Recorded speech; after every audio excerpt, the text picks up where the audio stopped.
መጀመሪያ ያንን ጫወታ ለማጫወት ፍቃድ ሊኖረው ይገባል ከብሔራዊ ሎተሪ የተሰጠው ማለት ነው ስለዚህ ከብሔራዊ ሎተሪ የተሰጠው ፍቃድ በሌለበት የምስራ ከሆነ ወንጀል ስለሆነ ይዛል ስለዚህ በራሳቸው ተነሳሽነት ፖሊሶች አሁን ግልጽ ሆነልኝ ለከፈለ ሙስና ላቀባበለ አዲስ አበባ ልሰጡት ካልሆነ ምን ማለት ነው ወይ ምን ይባላል አሁን እኛ አንድ አጻጻፉ ስተት ሊሆን ይችላል እዛ ጋር እንዴት ሎተሪ ሆኖ ሰው ገንዘቡን አውጥቶ ይሄው ሁለተኛውንም ልንገሩት እኮ ስተት እንዳሉንማ በነገራችን ላይ በተደጋጋሚ በተለይ ሁለተኛው ላይ ሁለተኛ አጣ 1500 ሲሲ የቤት አውቶሞቢል ምን ብራንድ የመቼ ምርት ያገር ውስጥ ነው የምን ብራንድ አይጠቀስም ስለዚህ ብራንድማ ይሄን ብራንድ ብለን መጠቀስ ግን የለበትም ለምሳሌ እኔ ስመጣ ያገር ውስጥ መኪና ልሰጡኝ ትችላላችሁ ብራንድ የመቼ ዓመተ ምህረት ምርት እንደሆነ ልሰጡኝ የምትችሉት ዞሮ ይሄ እናንተ ጋር ላሉት አካላት ለሙስና በር የሚከፍት ለብሾ አሰራር አይደለም በአዲስ አበባ ዙሪያና በአዲስ አበባ ወይም የሚባል ካለ አዲስ አበባ ዙሪያ ያልነው አዲስ አበባ ውስጥ ቤቱን ካገኘን ገዝተን ነው ሳይኖራችሁ ለምን በጨበጣ ትልቅ ተቋም አይደላችሁ እንዴ እኮ እናንተን የሚያልተቋም መጀመሪያ ቤቱን ይዞ ነው አጫርተን እናወጣለን እኮ አጫርተን ስለምን አይደል አቶ ገረመው እንደው ግልጽ እንዲያደርጉልን ነው ለተመልካቾች ሲጀመር አሁን ለምሳሌ ይበልጧቸዋል ማለት እኮ ነው እነዚህ በየመንደሩ የሚያጫውቱት ወደ መጀመሪያ ጉዳያችን እናምራ የዚህ አመት አጠቃላይ የብሔራዊ ሎተሪ አስተዳደር ከእቅዱ ምን ያሉን ፈጸመ ምን ያሉን አልፈጸመም ያልፈጸመበት ምክንያት ምንድነው ያው በአጠቃላይ የመጨረሻ ውጤት እቅድ የሚታየው ለመንግስት በምናስገባው ገቢ ልክ ነው ገበያ በምናስገባ አካላት ስለሆነ የዘንድሮው እቅድ አፈጻጸማችን 370 ሚሊዮን አቅደን ትርፎን 507 ሚሊዮን አስገባ ነው ይሄ ወደ 130% ማለት ነው እቅዳችን 507 አስገባችሁ እሺ ግን ከዚህ በላይ ማስገባት የምትችሉበትም እድል ነበረ ተብሎ ይታሰባል ወይም ደግሞ ሲጀመርም 370 ሚሊዮን ብር ብቻ ለአንድ አመት ገቢ ማቀድ ኦልሞስት ከግማሽ በላይ የሚሆነውን አካል ሌሎች ህገወጦች እየተሻሟቸው ነው የሚባል ነገር አለ ይሄ ደግሞ በተግባር የሚታይ ነው በየመንደሩ በየሰፈሩ በየመጠጥ ቤቱ በየግሮሰሪው በተለያየ መልክ ዛሬ ሎተሪ የናንተን መደበኛ ሎተሪ የሚቆርጥ አካል እንብዛም አይታይም ይሄ የእድል ጫዋታዎችን በተለያየ መልክ የሚያከናውኑ አካላት ናቸውና እነዚህን ደግሞ የመቆጣጠር ስልጣንና ኃላፊነት ተሰጥቷቸዋል ስለዚህ ሁሉ ነገር በእጃችሁ ላይ ሆኖ አስቀድሞ ነገር አጥባችሁ አቀዳችሁ እነሱን መቆጣጠርም የስራው አካል አድርጋችሁ ከዚህ በላይ ማትረፍ የምትችሉበት እድል አልነበረም በጣም ጥሩ ነው ከዚህ በላይ በሰራ ማትረፍ ይቻላል ነገር ግን ህገወጦቹን በተመለከተ ይሄ የህገወጥ የመከላከል ስራ የምንሰራው በአንድ ዳይሬክቶሬት ብቻ ነው ህገወጥነት መስፋቱን አሁን ባልከው ልክ ካልከውም ልክ በላይ እንደሰፋ ማስረጃ በሙሉ ይዘን ይሄን ህገወጥነት ለመከላከል በዚህ በእኛ አሁን ባለን አደረጃጀት አንችልም ብለን በ2011 በጀት አመት የማሻሻያ ጥናት አጥንተን መስሪያ ቤቱ በተሻለ አቋምና አቅም መደራጀት አለበት ብለን አዋጅ አዘጋጅተን ለገቢዎች ሚኒስቴር አቅርበን ነበር ራሱን ችሎ መቋቋም አለበት ይሄ የቁጥጥርና የክትትል ስራውን የሚሰራው ፍቃድ የሚሰጠው ፓርት በሌሎች ሀገሮች እዚህ በቅርባችን ጋና ብንወስድ ታንዛኒያ ብንወስድ ራሱን ችሎ ነው ጌሚንግ ኮሚሽን ተብሎ ራሱ ይቆጣጠራል ይሄኛው ደግሞ ናሽናል ሎተሪ ብሎ ነው ጋና ናሽናል ሎተሪ ሌሎችም ናሽናል የራሳቸው ናሽናል ሎተሪ ብለው የወረቀት ሎተሪዎችን ወይም በቴክኖሎጂ የሚያጫውቱትን ሎተሪ ያጫውታሉ ከዚህ ከጌሚንጉ ውጪ ማለት ነው ጌሚንጉን የሚቆጣጠር ራሱን የቻለ አካል አለ እኛ ጋር ግን ያለን አደረጃጀት በአንድ ዳይሬክቶሬት በተወሰኑ አካላት ብቻ የሚሰራ ነው ለመጀመሪያ ይሄንን ቁጥጥር ስንጀምር 2003 ላይ ጥናት አጥንተን ነበር የቁጥጥሩ ስፋት የህገወጥነቱ ስፋት ምን ያክል ነው የሚለው በ2003 ካጠናን በኋላ እዚህ ያለው አዲስ አበባ ያለው ዋና መስሪያ ቤት ያለው የአንድ ዳይሬክቶሬት 10 እና 10 ምናምን ሰው ይህንን ስራ ሊሰራው አይችልም። በየከተማው ተስፋፍተዋል። ስለዚህ ምን እናድርግ የሚል ነገር ወሰድንና መጀመሪያ በ10 ቅርንጫፎች መደብ አስፈቅደን ከገቢዎች ሚኒስቴር ማለት ነው መደብ አስፈቅደን 10 ከተማ ላይ ፍቃድ አሰጣጥና ቁጥጥር ባለሙያዎችን መደብን። እነርሱም አልቻሉም መቆጣጠሩን ማለት ነው። አዎ ስራው ሰፊ ነው፣ የሰው ኃይሉ ትንሽ ነው። ግን ደግሞ ለተለየ ሌላ ደግሞ ህገወጥነትን በህገወጥነት መንገድ መከላከል ወደሚያስችል አቅጣጫም ቀይሮታል። ለምሳሌ ይህንን እነዚህን አካላት የመቆጣጠር ስልጣን የተሰጠው የብሔራዊ ሎተሪ ነው አይደል? የብሔራዊ ሎተሪ አስተዳደር ነው። ስለዚህ የዳይሬክቶሬቱ ባለሙያዎች የብሔራዊ ሎተሪ አስተዳደር የተቋሙ አካል መሆናቸውን የሚያረጋግጥ ነገር ይዘው ነው የሚንቀሳቀሱትና አሁን ላይ ግን በከተማው ላይ በስፋት በተለይ አዲስ አበባ ላይ እየተስተዋለ ያለውና በተለያየ መልኩ እየቀረበ ያለው እኛም እንደ ማህበረሰቡ አካል የምናስተውለው እነዚህ በየመጠጥ ቤቱ በየምናምኑ እድል ጌሚንግ የሚያጫውቱ አካላትን ፖሊሶች ሄዶ በመያዝ ከዛ የሆነ ምናምን ተቀባብሎ የመልቀቅ ነገር በደንብ ይስተዋላልና ፖሊስ ያገባዋል። እዚህ ላይ በጣም ጥሩ ነው። ህገ ወጥነትን በመከላከል ረገድ ከኛ የሚጠበቀው ምንድነው ነው? ከብሔራዊ ሎተሪ የሚጠበቀው በየአካባቢው በየትኛው አካባቢ በስፋት ነው እንትኑ ህገ ወጥነቱ ያለውን የሚለውን መለየት ነው። ከለየን በኋላ እኛ ህገ ወጡን የመያዝ ስልጣን የለንም። እኛ በራሳችን መቆጣጠር አንችልም። ይሄ ወንጀል ነው። ወንጀል የመከላከል ኃላፊነት ያለው ደግሞ ፖሊስ ነው። ስለዚህ እኛ ከፖሊስ ጋር በቅንጅት ነው የምንሰራው። የእኛ ልጆች አካባቢውን ለይተው ከለዩ በኋላ ቀጥታ ለፖሊስ እኛ ደብዳቤ ጽፈን ለዋናው መስሪያ ቤት ማለት ነው ለፖሊስ መስሪያ ቤት ይህን ያክል ፖሊስ መድቡልን፣ በዚህን ጊዜ በዚህ ኤሪያ ህገ ወጥነት ስላለ እነዚህን ህገ ወጦች እንድትይዙልን ብለን ነው የምንወስደው። ከዛ በኋላ ወደ ፖሊስ ጣቢያ ከተወሰዱ በኋላ ከኛ መረጃ ይጠይቃሉ። እነዚህ ሰዎች ፍቃድ አላቸው ወይስ የላቸውም የሚል መስሪያ ቤቱ ማለት ነው። እኛ ከግለሰብ ፖሊስ ጋር አይደለም ከመስሪያ ቤቱ ጋር ነው የምንጻጻፈው። የምንጠይቀውም መስሪያ ቤቱን ነው። መስሪያ ቤቱ በሰጠን ፖሊስ ሰዎች ተይዘው ወደ ፖሊስ ጣቢያ ይሄዳሉ። መጨረሻ ወደ ፍርድ ቤት ይሄዳሉ። ስለዚህ የኛ ቦታውን መንገር የነዚህን ህገወጥ ቦታዎችን ለይተን ለፖሊስ ማሳየት ነው ስራችን። ከዚህ በላይ ሄደህ አንተ መያዝ ትችላለህ ወይም የራሲ ፖሊስ ይኖርህ የሚል ህግ የለንም። እኔ እሱን አይደለም ጥያቄ አቶ ገረመው። አሁን እኮ ማለት ወደ ጥያቄው ቀጥታ መንገባ እሱን አውቀዋለሁ። አሰራሩ ይሄ ነው። እናንተ ባልሰጣችሁት ስምሪት እናንተ ከፖሊስ ተቋም ጋር ተነጋግራችሁ ተናባችሁ በጥናት ለይታችሁ እዚህ ቦታ ላይ የእድል ጨዋታን በህገወጥ መንገድ የሚያጫውቱ ስላሉ እንደገሌ ነገሌ እዚህ ቦታ ላይ ያሉ አካላት ይያዙልን የሚል የስምሪት እንትን ለዛኛው ተቋም ሰጣችሁ ለፖሊስ ስቴሽኑ። ፖሊስ ስቴሽኑ ሳይሰጥ መንገድ ላይ ወንጀል ለመከላከል ዝም ብሎ ሲሰማራ የነበረ አንድ ፖሊስ እነገሌን ሲያጫውቱ አይቻቸዋለሁና ብሎ የመያዝ መብት አለው ወይ?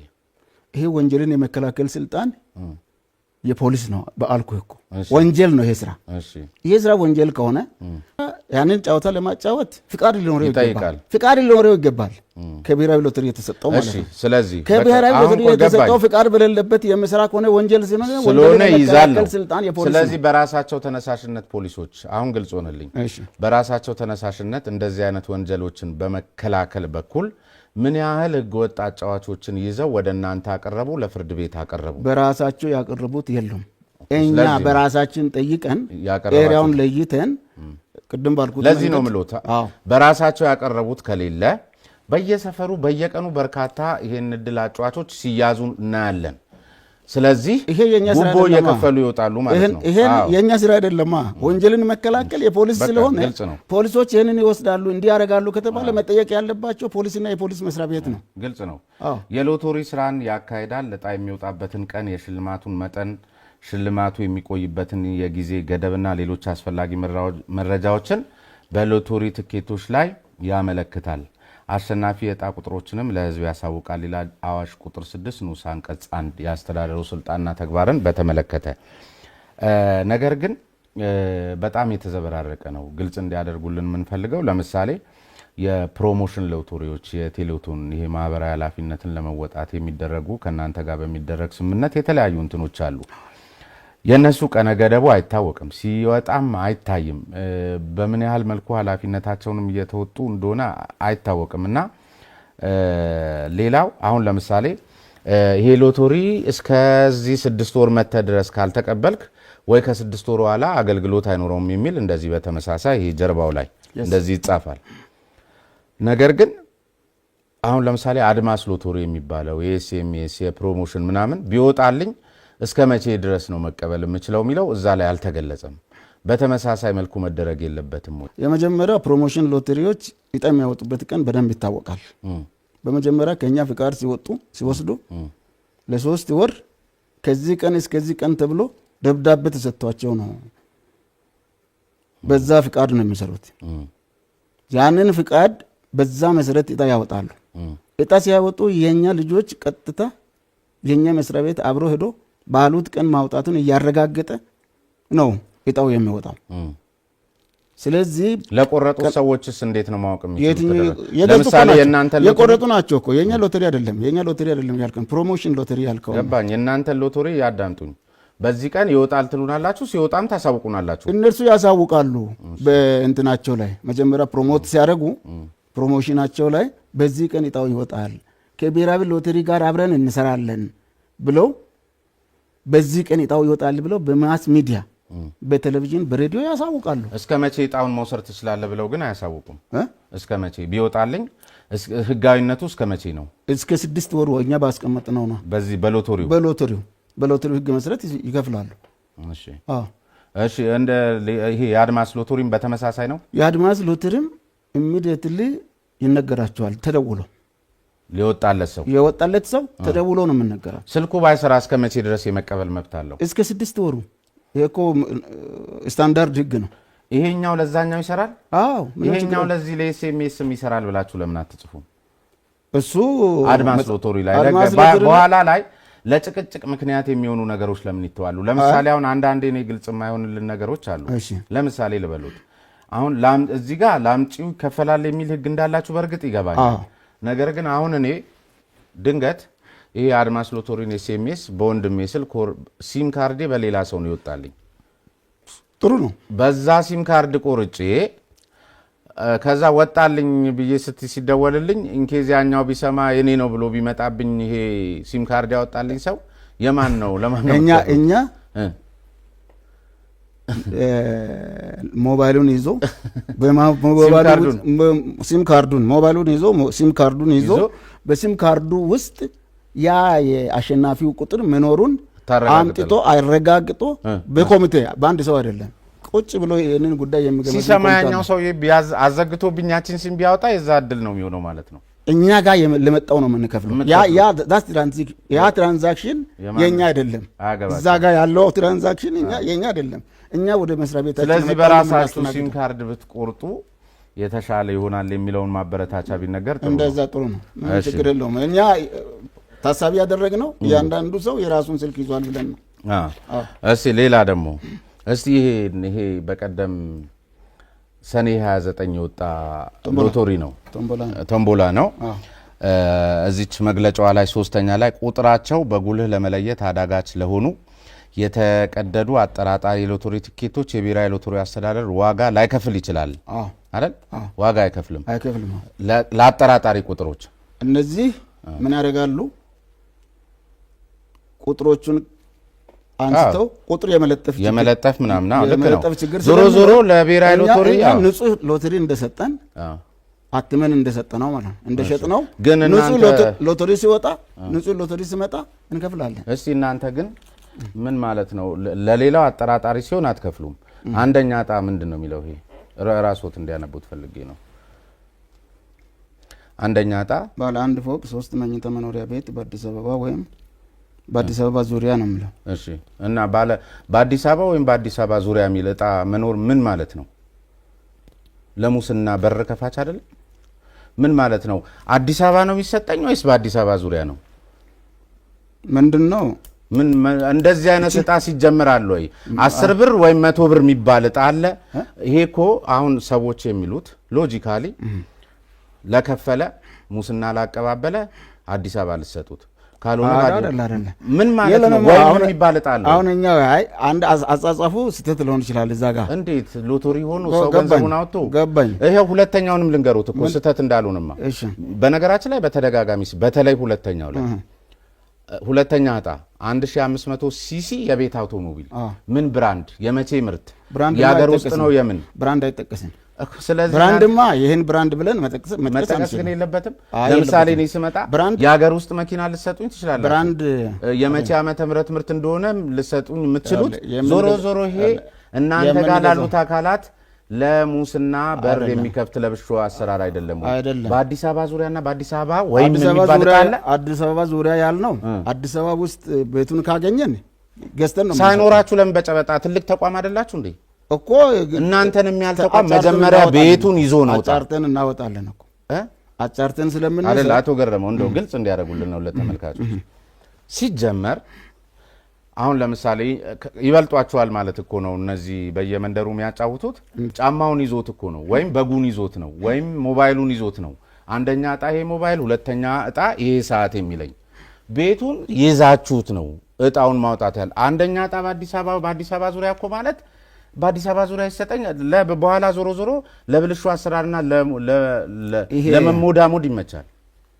ይሄ ማጣራት አለብን። እቺን አሁን ያልካትን ማለት ነው አዲስ አበባ ዙሪያን ይሄው እናጣራለን። ይሄ እኮ ነው የቆረጥኩት ሎተሪ ነው። እሺ ብሬን ከፍዬ አይደል?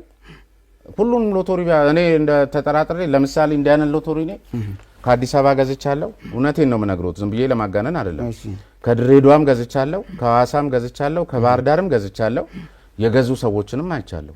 ይሄ ነው በአዲስ አበባ ወይም በአዲስ አበባ ዙሪያ ማለት እንደሚባለው ድሮ ምን ሰማ ነበረ? ድሮ አሁን አንዳንዴ ሀሜት ይመስላል። በአዲስ አበባ ባለ 3 መኝታ ያለው አፓርትመንት ትሉ ነበረ።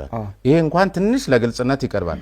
እንደዚህም ሆኖ እኮ ያኔ ያን አፓርታማ አለን የሆነ የወጣላቸው ሲያወሩ ነው። ይሄ ወሬ ስለሆነ ስላላየው ግን እንደው ነገሩን ነው የምነግሩት። ከሰጡ ጉቦ ቦሌ በምናምን ይሰጡታል፣ ካልሰጡ ቦሌ ቡልቡላ ይሰጣል የሚባል ወሬ ነበር። በተጨባጭ ግን አሁን አየ ነው ማለት በአዲስ አበባ ወይም በአዲስ አበባ ዙሪያ የሚባል እጣ ሊኖር ይገባል ወይም የሚባል እድል አለ ወይ? ውሃ ወይም ቢራ ይሰጣል የሚባል እጣ አለ ወይ ነው? አንደኛ እጣ ወይም ይሄ ሞባይል ነው ወይም ይሄ ሰዓት ነው ተብሎ ይሰበካል። ልክ ነው። አሁን አዲስ አበባ ከሆነ አዲስ አበባ ነው፣ አዲስ አበባ ዙሪያ ከሆነ አዲስ አበባ ዙሪያ ነው መሆን ያለበት እንዳልከው ማለት ነው። ታዲያ ነገር ግን ያጻጻፍ ችግር አለበት። ይሄ ሙስና ከሆነ ግን እኛ እርሶ ዋና ዳይሬክተር ነው። ይሄ እጣ የወጣለት ሰውዬ የት ነው የሚሰጠው? ንገሩኝ። የትኛው? ይሄንን አንደኛ እጣ የበላ ሰውዬ ይሄንን ተንቦላ ሰኔ 29 ወጣውን እጣ አንደኛ እጣ የወጣለት ሰውዬ የት ነው የምትሰጡት? አሁን እንደ ዋና ዳይሬክተር ንገሩኝ። አዲስ አበባ ዙሪያ ነው የምትሰጡት? በቃ ቁርጡን ይወቅ። ግን እዚህ ጋር አዳሚ አዲስ አበባ ማገኛለሁ ብሎ አዲስ አበባ ዙሪያ ነው ማለት ነው። አዲስ አበባ ውስጥ ማግኘት ስለማትችል አዲስ አበባ ዙሪያ ነው። ስለዚህ አንደኛ እጣ በአዲስ አበባ ዙሪያ። በአዲስ አበባ ዙሪያስ ምን አስባላችሁ? አሁን እኮ ዙሪያውም ወጥቶለታል ስም ሸገር ከተማ ላይ። ከዚህ በኋላ እናስተካክለዋለን። ሸገር ከተማ ላይ አሁን ሰውዬው እሺ ሲመጣ አዲስ አበባ ነው ልሰጡ የሚገባው ቢል እንዴት ልታረጉት ነው? ጽፋችኋል። እኛ ስንሆን አጠራጣሪ ትኬት አትከፍሉንም። እናንተ ታጠራጥራላችሁ ነው። እናንተ ግን ታጠራጥራላችሁ። እችን በደንብ እናስተካክላታለን። ሰውን እያበለጸጉ ማትረፍ ተገቢ ነው። ግን ብዙ ጊዜ ቢፋቅ ምን ደረሰኝ የሚል ሰው ሰምተን አናውቅም። ቢንጎ የሚፋቀው ይሄም እድለኞች አሉ። ያው ትኬቱ ውስጥ እድለኛ አለ፣ እድለኛ የሚያደርግ አለ፣ እድለኛ የማያደርግ አለ። ይሄ የሚታወቅ ነው። ስለዚህ እድለኛ የሆነ በሙሉ መጥቶ እኛ ጋር እየወሰደ ነው። ይሄ ደግሞ በቦታው በቢንጎ ስንት ሰው ወሰደ? ቅድም እንደዚህ የምትጠይቀኝ መሆኑን ቢያውቅ ኖሮ ስንት ቢንጎ እድለኛ ተሸልመዋል በዚህ ዓመት? ስንት ፈጣን ተሸልመዋል በዚህ ዓመት? ዋና ዳይሬክተር አይደሉ እንዴ? ለምን ዝም ብሎ አካባቢውን ያውቁታል? ሊንገሩና ስንት ሰው ቢያንስ ብለው አይ ፕላስ ወር ማይነስ ብለው ይንገሩ። ዝም ብዬ ያለ መረጃ መናገር አልፈልግም። 10 ሰው ደርሶታል። ቁጥሩን አሁን ይሄ ነው ብዬ መናገር አልችልም። ቁጥሩን ኤግዛክትሊ መናገር አይጠበቅቦትም። ፕሮፖርሽናሉን አሁን ዝም ብዬ ያለ መረጃ መናገር አልችልም። በዚህ አይነት እቺ ነገር ምንድነች? እስቲ እቺ ቫሯ እቺ የህጋዊነቱ ማረጋገጫ ይመስለኛል አይደል? ይሄ ቫሩ ይሄንን የሚያትመው ማን ነው? ብርሃንና ሰላም ነው። እኛ አይደለም። እቺ ቫሯ ማለት ነች አይደል? የህጋዊነት ማረጋገጫ ነው አይደል? ብርሃንና ሰላም ነው የሚያትመው። የብርሃንና ሰላም ነው እሱ። ቫሯ የህጋዊነቱ ማረጋገጫ ነው። አይነበብም። አንብቦ ቫሩ አይነበብም። እኔ ሞክሬው ገባኝ። ይሄን ቫር እኛም አናነበው። ኦኬ ገብቷል። ሲወጣልኝ እሱ ነው የሚያነብልኝ። ይኸውልህ የምናደርገው አሁን እንደዚህ አይነት ህገ ወጥ ሎተሪዎች በገበያ ሊኖሩ ስለሚችሉ ብርሃንና ሰላምን ጠይቀን ብርሃንና ሰላም ለእኛም በዚህ መንገድ እንዲታይ እኛ ማየት የምንችለው እንዲሆን ማረጋገጥ የምንችለው እንዲሆን በዚህ መንገድ እንዲያትምልን ጠይቀን ነበረ። ይህንን ሊያደርግልን አልቻለም። ስለዚህ ለራሳቸው ማየት የሚችሉበት ነው። አሁን እኛ አረጋግጡልን ብለን ለነሱ ነው ምን አንተ እድለኛ ሆነ ስትመጣ አረጋግጡ ለነሱ ነው ማለት ለነሱ ልከን አረጋግጡልን። አሁን እኛ ደግሞ ምን ተቸገረ መሰሎት? አረጋግጡልን። እኔ አሁን ልክ ሎተሪ ስገዛ እንዲያረግና እንደ ሌላው ማንኛውም ሸቀጥ የሚነበብ መስሎኝ የማይነበበውን እንደ ህገ ወጥ እየተውኩ አልቆርጥም እኮ እሱ። ስለዚህ ደንበኞች ሁሉ አያነቡትም ማለት ነው። ይሄን ደንበኞችማ ይሄንን መጀመሪያም ቢሆን ማንበብ አይችሉማ። ቫሩ አይነበብም። ለደንበኞች አንብቡ ተብሎ የሚሰጥ አይደለም ደንበኞች። ስለዚህ አሁን ኦኬ አሁን ጥሩ መጡልኝ። ስለዚህ እንደዚህ አይነት ቫር የተለጠፈበት እንደዚህ አይነት ቫር ያለው ሎተሪ ሁሉ ህጋዊውን አይሁን እኛ መለየት አንችልም። ቆርጠን ገንዘባችንን ከተበላን ኋላ ከወጣልኝ ነው ገና የምታረጋግጡት እንትን ምን እዛ ብርሃንና ሰላም ብርሃንና ሰላም ነው ኦልሬዲ ቆርጬ ከወጣልኝ ነው ከወጣልህ እኛ ጋር ከመጣ ነው ምን ልከው ሄዳችሁ ታረጋግጡና ካልተነበበ አትከፍሉኝም። እነርሱ ናቸው ይነበባል አይነበባል ብሎ መልስ የሚሰጡልኝ። ይሄ ህጋዊ ነው እኛ ጋር የታተመ ነው ይሄ እኛ ጋር ያልታተመ ነው ካሉን አትከፍሉም አይደለ? ይሄ እኛ ጋር አልታተመም ካሏቸው አትከፍሉም። ስለዚህ እኔ ግን መሆን የነበረበት ቫር ማለት እኔ ደንበኛው ሎተሪውን ስገዛ ህጋዊ ነው አይደለም የሚለውን ማወቅ ይጠበቅብኛል። ስለዚህ በቃ የቻንስ ጉዳይ ነው ማለት ነው። ህገ ወጥ ገዝቼ ድንገት ቁጥር ወጥቶልኝ ቢሆንና ብርሃንና ሰላም ሄዶ ካልተነበበ ላይከፈለኝ ነው ማለት ነው። ብርሃንና ሰላም ሄዶ ካልተነበበ በትክክል የኛ ሎተሪ ነው ብሎ ካላለ አትከፍሉኝም ማለት ነው። ስለዚህ ከተማ ውስጥ የተሰራጨው ፎርጂዱና ትክክለኛው የቱ እንደሆነ ምንም ልናውቅ የምንችልበት እድል የለንም ማለት ነው። እኛ ስለ ፎርጂዱ የምናውቀው ነገር የለም። እኛም አናውቅም እኮ እናንተም አያታነቡም። እናንተ የኔ አገልግሎት አቅራቢ ናችሁ፣ እኔ እናንተ አገልግሎት ገዢ ናችሁ። አገልግሎት አቅራቢም አገልግሎት ገዢዎትም ህገ ወጥ ይሁን አይሁን አሁን ይሄንን እኔና እርሱ አናውቅም።